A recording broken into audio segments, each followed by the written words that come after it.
Well, welcome back. We move to the third section of my presentation, and the third hoped-for outcome is for us to begin to deepen our understanding of the place of the means of grace, the place of spiritual discipline in our friendship with God.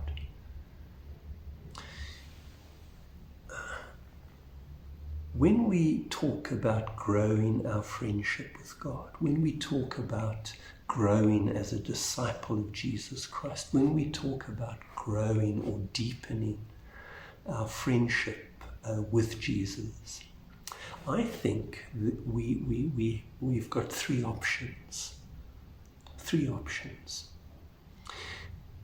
Let me share these three options with you. And my commitment and my bias is to the third option. And I think we make a mistake when we follow the first two options. The first option that many of us use in the ministry for spiritual growth is what I call the option of information. All these options start with the letter I. Sometimes we think that if we have the right information and if we give our congregation the right information, that information is going to transform us. That information is going to grow us and deepen us. Now let me speak very carefully. Information is very important. Very, very important. In fact, we do have information to share with our congregation, information about the gospel, information about what God has done in Jesus Christ, information about the life of Jesus, the teachings of Jesus, the death of Jesus, the resurrection of Jesus. All this is very important information. But information alone does not transform human life. And you know that, and I know that. I never forget, I went to Rhodes University for my training. They had a department of divinity in those days, and we had some of the most brilliant minds, theological minds, biblical study minds, lecturing. We really did. Many years after I left Rhodes, I'm not too sure of the exact dates, that department, the Department of Divinity, was closed down. And I never forget bumping in to Calvin Cook. He was the dean of that department. And many years afterwards, and I said to him, Calvin, Prof, I used to call him Prof Calvin, what closed down the Department of Divinity?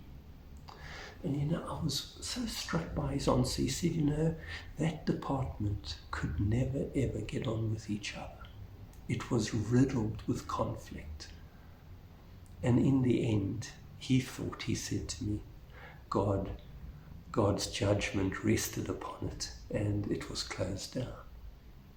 And I've thought about that often. Here were people who had the best information in their own discipline of theology, practical theology, ecclesiastical history, Old Testament, New Testament, Greek, Hebrew, and somehow they couldn't get on with each other.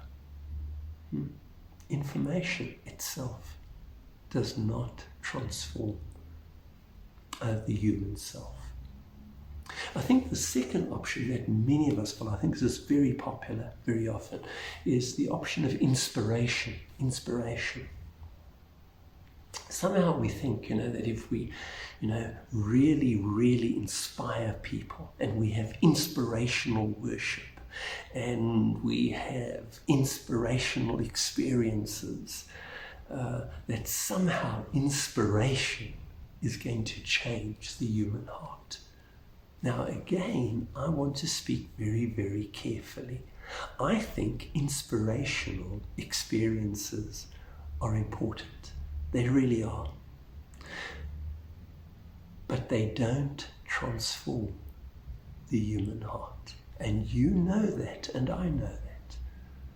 So say, for example, you have someone who is bitter and angry and resentful, and they go to a service of worship, and it's inspirational, and the worship is inspirational, and people are praying for each other.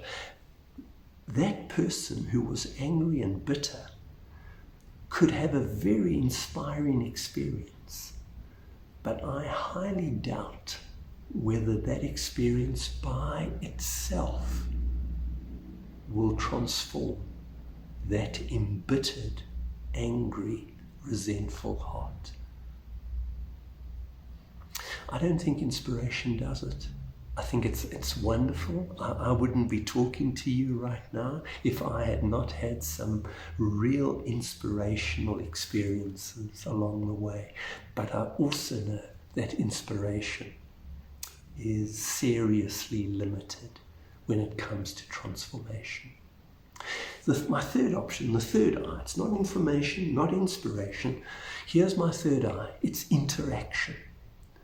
It's when we interact with God, when we interact with Christ, when we interact with each other, that somehow God's Spirit is able to begin to transform our lives. And this is where the means of grace come in. You're going to study the means of grace. Means of grace are not information. Means of grace are not inspiration. Means of grace, when you think of the means of grace, when you think of prayer, when you think of meditating on Scripture, when you think of participating in the Eucharist, in the Lord's Supper, when you think of interacting with your fellow believers, when you think of interacting with those who suffer, when you interact, God transforms us. And that is why the means of grace are so important. The means of grace are means of interaction. They're not just information. When you participate in the means of grace, you begin to interact with God. And it's as we interact with God, and this is one of the geniuses of Methodism, that grace gets to work. Grace begins to change us, transform us, the way we think, the way we feel, the way we listen, the way we respond.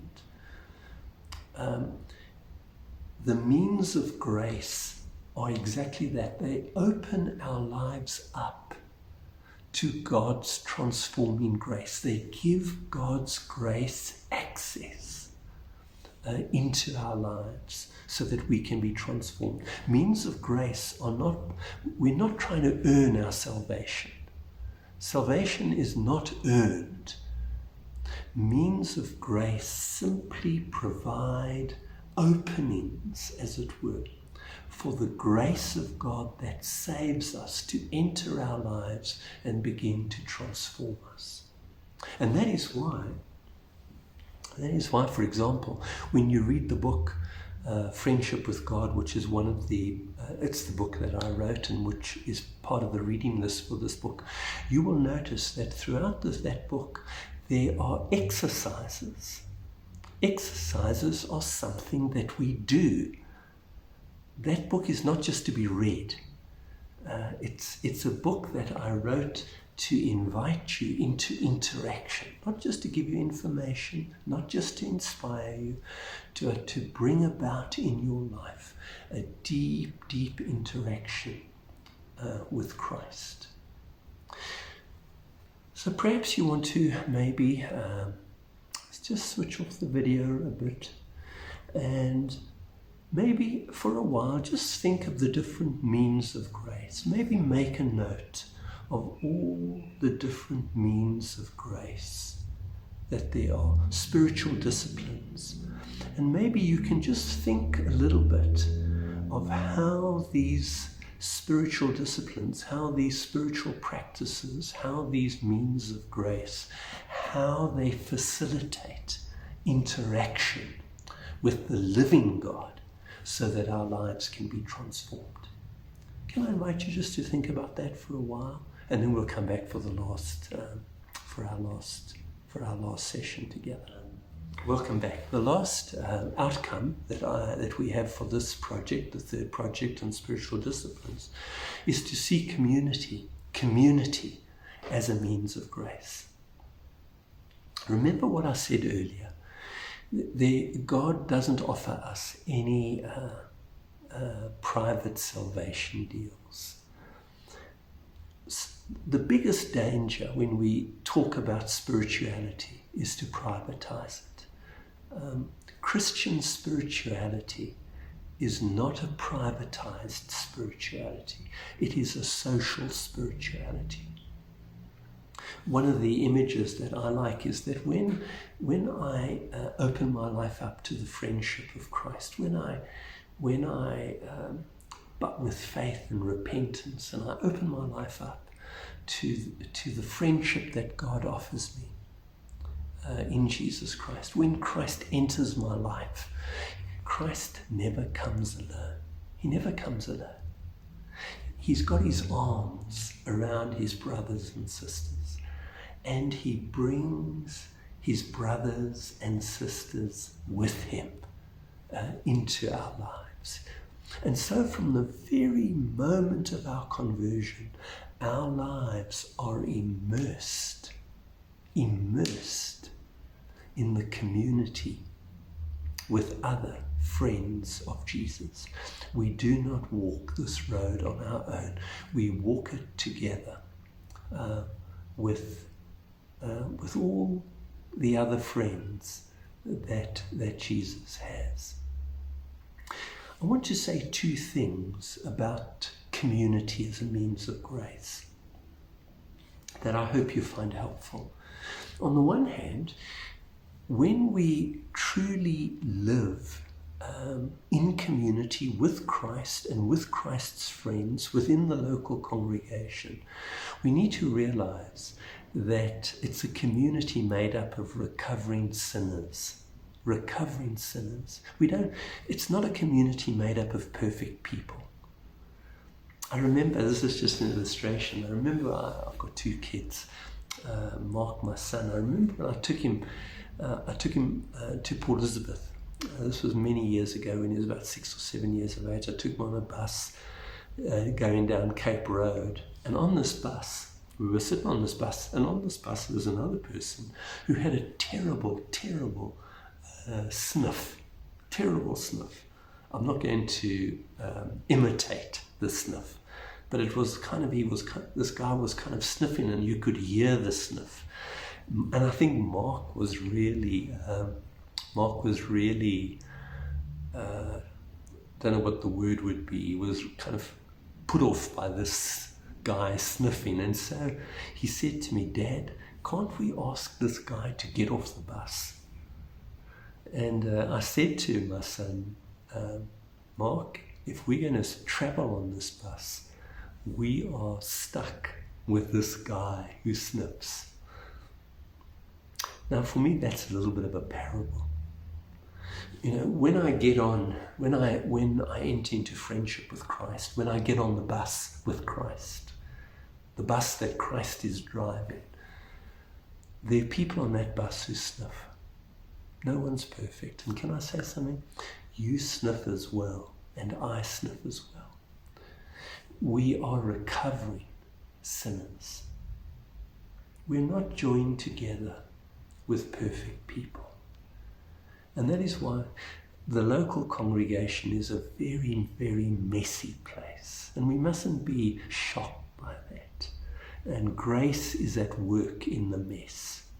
I never forget, someone once asked me, "Trevor, what do you like about being a pastor?" And I just said, you know what I like about being a pastor is that every day I'm just involved in the mess of people's lives. And the wonderful thing is that grace, the grace of God, is always at work in the mess. So don't be put off by mess. It's when we share our lives with other recovering sinners, and we are recovering sinners ourselves, that somehow transformation begins to take place. And the other thing I want to say about this community, and we really need to get hold of this, is that it's a community of difference. A community of difference. We're not the same. And it's within a context of our differences that Christ transforms us and changes us. You know, the people that Christ brings into my life, they don't think the same as me. They don't see things the same as me. They're different. They're different. Christ has his arms around this family. Some are men, some are women. There's a difference perspective. Some are rich, some are poor. Some support the ANC, some support the EFF. Different. Some shout for Kaiser Chiefs, some shout for Lando Pirates. I shout for the Swallows. There's difference. And it's as we encounter each other and open ourselves up to difference. Some of us can't do that. We really need to learn how to do that. As we listen to the differences between us, as we encounter the differences each other, it's within difference that the Spirit of God does God's transforming work in our lives. And when I think back on my own history of following Christ, the people that God has used in my life most deeply have been people who've been radically different to me, who've challenged me, who see things differently. And somehow, as I've opened my life up to difference, without evaluation, without judgment, without condemnation, within the context of communal difference, transformation takes place. So I've been long, I hope this has been helpful, but there are the 4 hoped for outcomes for this project. And all I've done in this presentation with you is I've introduced you to these outcomes. I hope that I really hope that I've whetted your appetite for this project. And that somehow, maybe through my words, and I've just spoken from my heart to your heart, that somehow in this moment we will be drawn more deeply into a transforming friendship with God in Jesus Christ, and that within that friendship we will live as God's friends in the world and sharing God's transforming work in the world. And that the means of grace will find their place within this friendship. Don't separate the means of grace from friendship with God. They are there so that our friendship with God, our friendship with Christ can be deepened. And all of this happens within the context of our life together. There's no privatized Christian spirituality. It's all spirituality in the New Testament is a social spirituality. So God bless you on your own learning journey.